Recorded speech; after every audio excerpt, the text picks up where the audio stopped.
welcome once again to our Algebra 2 class. I hope you guys are having a good day today, enjoying the beautiful work I've been leaving you. And I see that the friendly reminder has reminded you that you need to turn in your work. Yes, you do. And so keep the work coming. Remember, you're getting quiz grades for all of this. And make sure you are also including your notes. Okay. So keep that in mind as you work through these problems. And so, anyway, thank you for sending and sharing your work with moi. And remember, once again, moi means what in French? Yes, it means Juan. Good job. See, you're learning something. All right, great. I know some of you are working. I don't know why some of you are working because you're supposed to be in quarantine. Just let's think about that for a moment. The reason why we canceled school was so that you wouldn't get sick. And now you're out working. Yeah, your parents may want to rethink that. All right. So, anyway, yeah, I hope none of you get sick because you're out working when you should be home. So, anyway, that's just me. I just like to do what I'm told. Anyway, so we'll leave that right there. All right, so today we are continuing our trek through quadratic equations. Ta-da! And this is part number 3. Okay, so today we're going to be looking at how to solve 3-term quadratic equations with an x to the third power as the first term. All right, great. So let's look at these steps as we go through, and hopefully this will be very, very clear to you once we get through. Remember to copy down these notes. Your notes should be as beautiful as mine and as colorful as mine. All right, great. So here we go. Steps to follow. There are going to be 5 steps in this class, or at least in this section of quadratic equations. Okay, so we are looking at quadratic equations with x to the third power as the first term. So the first step, and this is the expression that we're going to be working on. X to the third power minus 4x squared minus 45x equals 0. Now, great. So we're going to work with that problem following the steps that we have here. All right, good. So step number 1 says set an x from the first term, which is x to the third, outside of the parentheses. All right, so we're going to take one of these and basically put it out here. Good. Now, step number 2 says bring down the remaining equation. All right, so once I take that out and put it out here, one of those x's or one of those exponents, I'm going to bring the remaining equation down. Okay, so this x to the third will turn to an x to the second, and then I'm going to bring everything else down the way it is, right the way it is. Okay, I'm not going to change anything in it. All right, good. Now, step number 3 says factor out the equation in the parentheses. Okay, so we already factored out an x, so we're not going to mess with this. We're not going to do anything with that x for now, but we are just going to focus on this right here. Okay, so look for 2 numbers whose product equals the third term and whose sum equals the middle term. Good. So that means that I need to look for 2 numbers that when I multiply them will give me a negative 45, but when I add them will give me a negative 4. And so that's pretty easy. So there's only really, you can go 45 times 1, 9 times 5, and I believe there's one more that'll give you 45, but 9 times 5 is our, should be our numbers. Good. So if I were to take, well, the first thing we did was to factor out the equation in the parentheses. We factor out the x's, right? So we put an x there and we put an x there. So that's where that came from. And then we looked for the numbers, two digits that when multiplied together will give me a 45, and when added together will give me a -4. And we said that whenever we have these two factors here, that this sign right there will tell you, most of the time, will tell you which digit should have, which digit that you are multiplying should have the negative sign. In this case, it is always the larger of the two digits gets the sign that is right in front of the middle term. So remember that, that usually helps out a lot. Okay, great. So x minus 9 and x plus 5. When I multiply those out, 5 times 9 is -45, positive and a negative. 5 times x, 5x. 9 times x, 9x, that's a -9, right? Because we have a negative. Then x times x gives me x squared. All right, great. So when I do my adding, x squared minus 4x minus 45, and I have made sure, now I need to make sure to bring down that x that I put outside of the parentheses. I bring it down. Step number 4, multiply the factors found in step number 3, then multiply the answer by the x placed outside the parentheses in step 1 to check. Okay, so step number 4 is really our checking point. Okay, we want to make sure that I have the right factors, and after I've multiplied these factors and gotten my answer, I need to take that answer and multiply it by the x that I took out up here. All right. And so once I distribute the x within the parentheses, all right, multiplying each term by that x, I get x to the third minus 4x squared minus 45x, which is, ta-da, our expression that we started off with. Great. So I know I have the right factors. Good. Now, step number 5 tells me to set all three factors to 0 and solve for x. And so that's what I've done here. This one is always going to equal 0. Okay.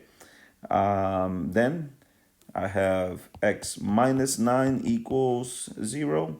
When I solve for x, I'm going to add 9. So x is equal to plus 9 here. And then here, x plus 5 equals 0. I'm going to add a -5 there, -5 on the other side. And so x equals -5. And voila, mon amis, that is it. Okay, so 5 simple steps in solving 3-term quadratic equations with 3 to the third power as the first term. All right, good. So if you follow these steps, you should be okay, in each one of these. Now, let's do one more example, just for the fun of it. That's right, just for the fun of it.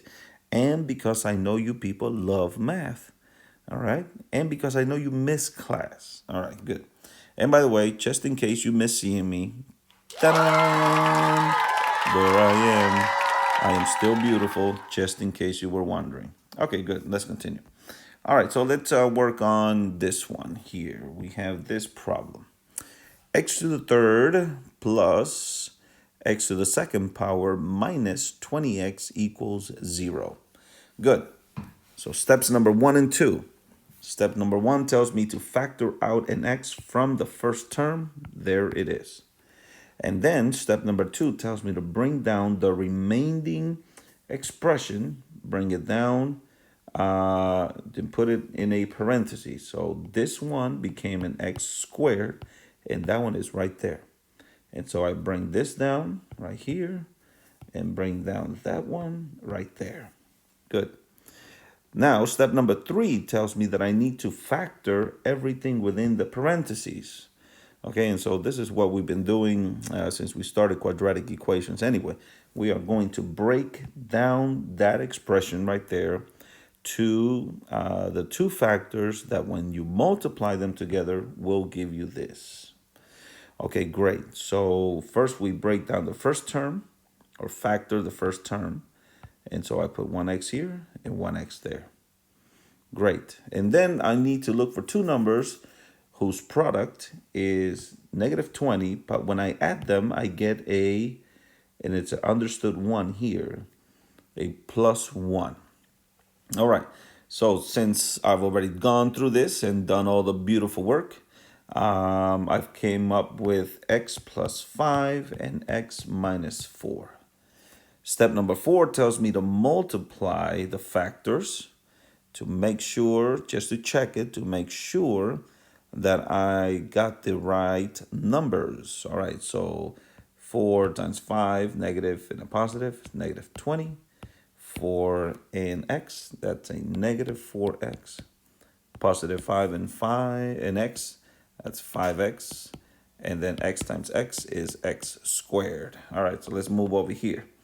All right, so now in step number 4 also told me that not only do I need to multiply the factors, but also I need to take that answer. My answer is x squared plus 1x minus 20, which is the same as this one here. I need to take that answer and take the x that I took out in step number 1 and 2 and multiply it by each term within the parentheses. All right, great. So once I do that, x times x to the second power, I get x to the third. X times x, I get x squared. And x times 20, I get negative 20x. All right, great. And voila, I have my answer right there. Okay, so that's step number 4. But I'm not done yet. We need to go to step number 5. And step number 5 told me that I need to take each term, the factors that I got, and the x that I set out in steps 1 and 2, and set them to equal 0 and solve for x. Good. So that one will stay the same. That one never changes. All right. And here, x plus 5 was one of the factors, is going to be x minus 5. Why? Because I'm going to have x plus 5 and I'm going to subtract 5 so I can isolate the variable. And so x is equal to -5. So that's why I have that there. And then this one here, x minus 4 was my other factor. I'm going to take x minus 4. That's going to equal to 0. I'm going to add 4 to isolate my variable. And x is equal to 4. Voila. Yes. All right, so the point with these answers is that if you were to plug any one of these back into the original equation, you should get all of the information that's on the left side of the equal sign to equal 0, or to be 0 and to equal 0 that is on the right. So if we were to do that, let's go ahead and do that quick. We're going to take that original equation over there and we're going to substitute 4 for every place where we have the x. All right, so here we go. Be ready now. Don't fall asleep. Wake up, wake up. Okay, so we're going to have 4 to the third power plus 4 to the second power minus 20 times 4 is equal to 0. All right, so if we work through this, let's see, this should be 64. This should be 16. And we're going to subtract from that 80. And all of that should equal 0. Well, 64 and 16 is 80, and minus 80 is equal to 0. 0 is equal to 0. And voila, you know that that is right. And all the other ones, this one here and this one here, should work as well. You know that one works because anything multiplied by 0 is equal to 0 anyway. So if both of these work, that one works as well. All right, good. So that is example number 2. Okay, great. So this is very easy, people. Nothing to freak out about. You don't have to, be all worried about it.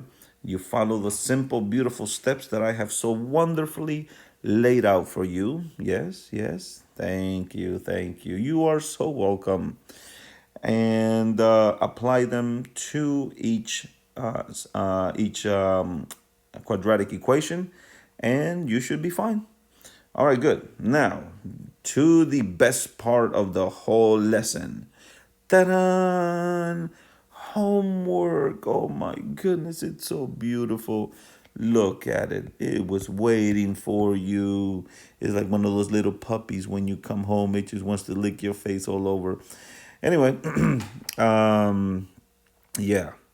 So, this is your homework. Okay, once again, this will be due on Tuesday by 8 p.m., people. You see that right there, right? Good. Tuesday by 8 p.m. Okay, this is not hard. I mean, not hard at all. Not hard one single bit. All right, this should all be equal to 0 because they are quadratic equations. All right, so there we go. Now you can work on them. But this is due on Tuesday. Follow the steps, each one of the steps that we have laid out here, and you should be fine. So, thank you for participating in our class today. Have fun with your homework. We'll see you next time. Catch it.